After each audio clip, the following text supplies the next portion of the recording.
Hello ladies and gentlemen, and welcome back to the Little Scale Cars YouTube channel, and welcome to another Diecast Duel. Today in the battle ring we have Hot Wheels taking on its sister company Matchbox. Both brands are owned by Mattel, but both of them do their own unique castings, and this time they are battling between the Nissan Z, the newest version of the Z. We have a mainline from Hot Wheels taking on a moving parts brand from Matchbox. So let's get into this duel and see which version is the better car. Round 1, Casting and Proportions. So, taking a quick look at the Hot Wheels, our proportions are really nice. Nothing looks too out of place or too wonky. Coming over here to the Matchbox, and once again our proportions are pretty good. Nothing looks horrid or out of place. Putting them side by side, you can see that the Matchbox is ever so slightly larger, and its mirrors are noticeably larger. So while they are extremely close in size, the Matchbox is ever so slightly bigger. I actually feel like the Hot Wheels one scales better with other like Hot Wheels and Matchbox scaled cars. So I would give a little bit better there too if you want it to match perfectly with the rest of your collection. Matchbox over here has more metal.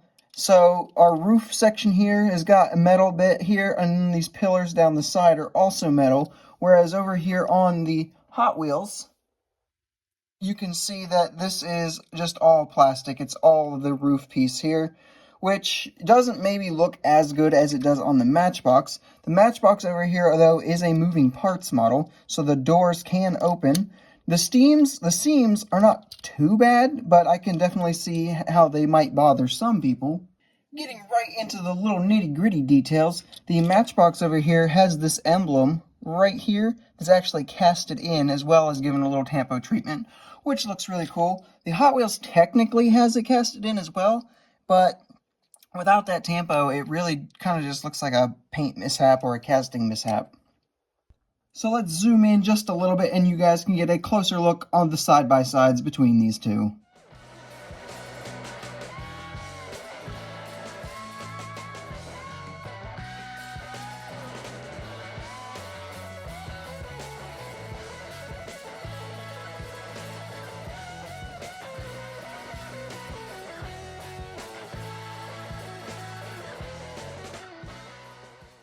And that will bring this round to a close. And with it, I think I'm going to award 2 points for Hot Wheels and 3 points for Matchbox. Matchbox getting the edge ever so slightly, just because this section here, being all metal, does look significantly better. Round 2, Paint and Details category. So our paint matches exactly the same on both of them. They are this kind of electric yellow color, which looks really nice. Moving into our details, we do get a Nissan emblem up front here, headlights, and taillights, logo, exhaust, all that kind of things that are on the base on the Hot Wheels. Coming over to the Matchbox, we get all the same things, headlights and logo. This section up here in like the splitter looks a little bit different, but not like a lot better. Looks a little bit different. Coming into the back, we also get the taillights and the logo and the exhaust and all that. However, up to the sides, we did mention that we get a logo here that is a little bit nicer to see. And then we also get the silver kind of striping that goes down these pillars that you can't have on the Hot Wheels, is easily due to the fact that this is all plastic. The other big thing is the wheels.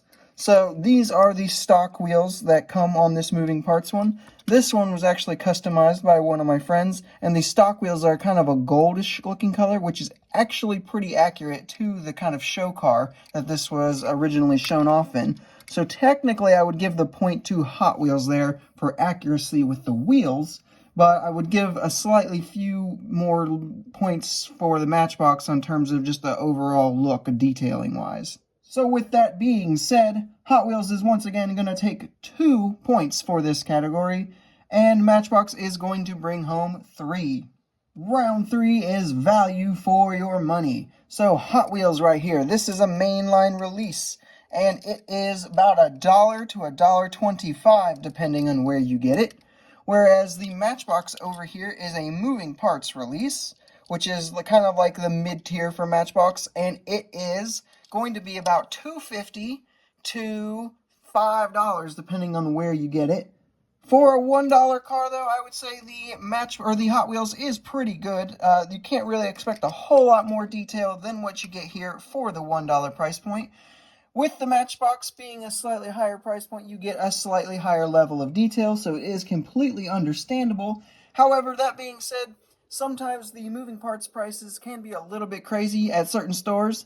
And this is definitely a little bit better in the detailing department, but it is not anywhere close to 3 to 5 times better. If you can find it for the $250 price, where it's, maybe twice the price of this one, then I could maybe justify it. But for the most part, I'd say Hot Wheels is a slightly better value. So with that, the Hot Wheels will take 3 points for this round, and the Matchbox will get 2. I think the values are very, very close since they are very inexpensive models, but the Hot Wheels just ever so slightly takes the edge there. Round 4 is the roll test. Now this one shouldn't be too much of a contest here. They're both Mattel-owned brands. They both use very similar structures for how they get their cars to roll. So unsurprisingly, they both roll extremely well, and there's no real noticeable difference between the way they roll. So with our roll test concluded, Hot Wheels is going to take 2 points, and Matchbox is also going to be 2 points. It's going to be a complete tie. So with that, our grudge match is concluded, and our final scores are Hot Wheels coming in with 9 points, and Matchbox coming in with 10, making the Matchbox Moving Parts series your winner of this Diecast Duel. Now, this duel was extremely close. The two brands being so similar, it's not super surprising that the two castings are as similar as they are. The Matchbox, for me, is just ever so slightly going to barely win, given our scoring criteria and all of that. However, I can definitely see the moving parts being a turnoff for some people. I know quite a few people don't like them. The seams on this one are pretty good, and that way they don't bother me so much. And the little extra details that you get to see on the interior there really help out. This striping up here, making it look just a little bit more realistic. That emblem there, just ever so slightly better level of details, I think really helps the Matchbox out quite a bit.